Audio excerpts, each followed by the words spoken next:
Perkenalkan, nama saya Dwi Putri Aulia dengan NIM 2021435527, Fakultas Ilmu Keguruan dan Pendidikan, Prodi PGSD, kelas 3N, mata kuliah Pembelajaran Bahasa dan Sastra SD dengan dosen pengampu Ibu Mardiana Sari MPD. Baiklah, pada kesempatan kali ini saya akan menjelaskan materi tentang keterampilan berbahasa. Baiklah, yang pertama yaitu A. Pengertian keterampilan berbahasa. Tarigan pada tahun 1990 membagi keterampilan berbahasa meliputi 4 aspek. 4 aspek tersebut yaitu A. Keterampilan menyimak, B. Keterampilan berbicara, C. Keterampilan membaca, dan D. yang terakhir keterampilan menulis.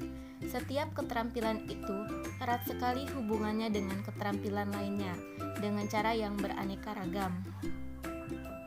Adapun keterampilan berbahasa itu sendiri meliputi sebagai berikut. Yang pertama yaitu menyimak dan berbicara. Menurut Kamus Besar Bahasa Indonesia, menyimak adalah mendengarkan atau memperhatikan baik-baik apa yang diucapkan atau dibaca orang. Sedangkan berbicara berkata, bercakap, berbahasa.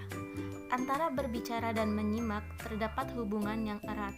Hubungan ini terdapat pada hal-hal berikut. A. Ujaran atau speech. Biasanya dipelajari melalui menyimak dan meniru atau imitasi. B. Kata-kata yang akan dipakai serta dipelajari oleh sang anak biasanya ditentukan oleh perangsang atau stimuli yang ditemuinya, misalnya kehidupan desa dan kota, dan kata-kata yang paling banyak memberi bantuan atau pelayanan dalam penyampaian gagas-gagasannya. C. Ujaran sang anak mencerminkan pemakaian bahasa di rumah dan dalam masyarakat tempatnya hidup. D. Anak yang masih kecil lebih dapat memahami kalimat-kalimat yang jauh lebih panjang dan rumit ketimbang kalimat-kalimat yang diucapkannya. E. Meningkatnya keterampilan menyimak berarti pula membantu meningkatkan kualitas berbicara seseorang. F. Bunyi suara merupakan suatu faktor penting dalam peningkatan cara pemakaian kata-kata sang anak. G. Berbicara dengan bantuan alat-alat peraga atau visual aids akan menghasilkan penangkapan informasi yang lebih baik pada pihak penyimak. Yang kedua yaitu menyimak dan membaca. Menyimak dan membaca mempunyai persamaan. Kedua-duanya bersifat reseptif, bersifat menerima. Perbedaannya adalah menyimak menerima informasi dari sumber lisan, sedangkan membaca menerima informasi dari kegiatan menulis. Penelitian para pakar atau ahli telah memperlihatkan beberapa hubungan antara membaca dan menyimak sebagai berikut. A. Pengajaran serta petunjuk-petunjuk dalam membaca disampaikan oleh sang guru melalui bahasa lisan, dan kemampuan sang anak untuk menyimak dengan pemahaman sangat penting sekali. B. Menyimak merupakan cara atau metode utama bagi pelajaran lisan selama tahun-tahun permulaan sekolah. C. Walaupun menyimak pemahaman lebih unggul daripada membaca pemahaman, anak-anak sering gagal memahaminya dan tetap menyimpan, memakai, menguasai sejumlah fakta yang mereka dengar atau mereka simak. D. Kosakata simak yang sangat terbatas mempunyai kaitan dengan kesukaran-kesukaran dalam belajar membaca secara baik. E.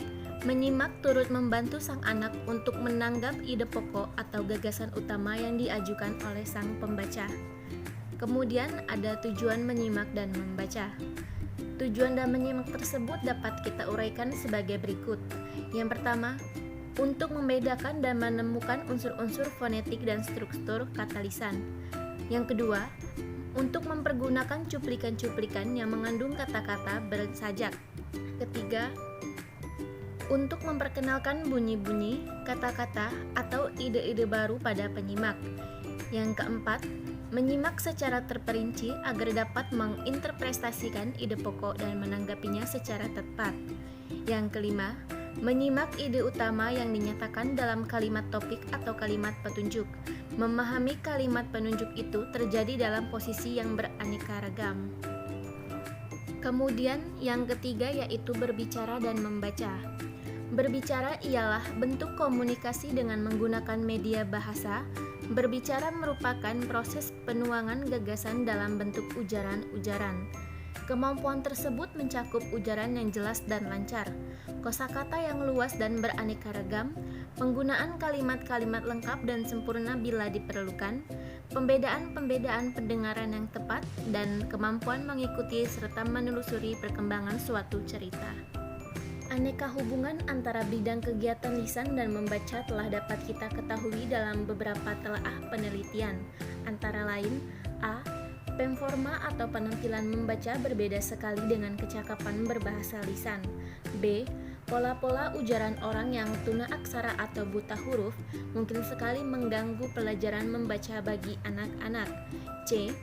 Jika pada tahun-tahun permulaan sekolah, ujaran membentuk suatu dasar bagi pelajaran membaca. D. Kosakata khusus mengenai bahan bacaan haruslah diajarkan secara langsung. Kemudian, adapun hal-hal yang harus diperhatikan dalam mengaktualisasikan keterampilan bahasa, yaitu sebagai berikut. A. Keterampilan membaca. Pada keterampilan membaca ini dapat kita uraikan sebagai berikut. 1. Pemahaman. 2. Penguasaan kosakata. 3. Konsentrasi. 4. Menentukan inti. 5. Rendah kecepatan dalam membaca. 6. Gerak bibir. 7. Posisi dalam membaca. Dan 8. Motivasi. Kemudian yang B. Keterampilan berbicara. 1. Kepercayaan diri. 2. Penyampaian ketika berbicara. 3. Penguasaan materi. 4. Situasi dan kondisi. 5. Topik atau materi. 6. Penampilan. 7. Diksi atau pengetahuan bahasa. Dan yang ke-8 pengetahuan. C. Keterampilan menyimak. Dapat kita uraikan sebagai berikut. Yang pertama yaitu konsentrasi. Yang kedua pemahaman. Ketiga cepat lupa atau daya ingat. 4. Situasi dan kondisi. 5. Bahasa dan kosakata. 6. Mendengar. 7. Motivasi. 8. Jenis-jenis menyimak. Menurut Dawson dalam Tarigan, jenis menyimak dapat diklasifikasikan menjadi 2 bagian, yaitu menyimak ekstensif dan menyimak intensif. Dan yang terakhir yaitu D. Keterampilan menulis. Keterampilan menulis itu dapat kita uraikan sebagai berikut. 1. Motivasi. 2. Tidak terbiasa dalam menulis. 3. Kecepatan. 4. Tidak berbicara. Baik, demikianlah penjelasan materi tentang keterampilan berbahasa yang saya sampaikan. Saya mohon maaf apabila terjadi kesalahan dalam penyampaian, dalam kata-kata, ataupun dalam hal lainnya. Kepada Allah saya mohon ampun. Saya akhiri. Wabillahi taufiq wal hidayah. Wassalamualaikum warahmatullahi wabarakatuh.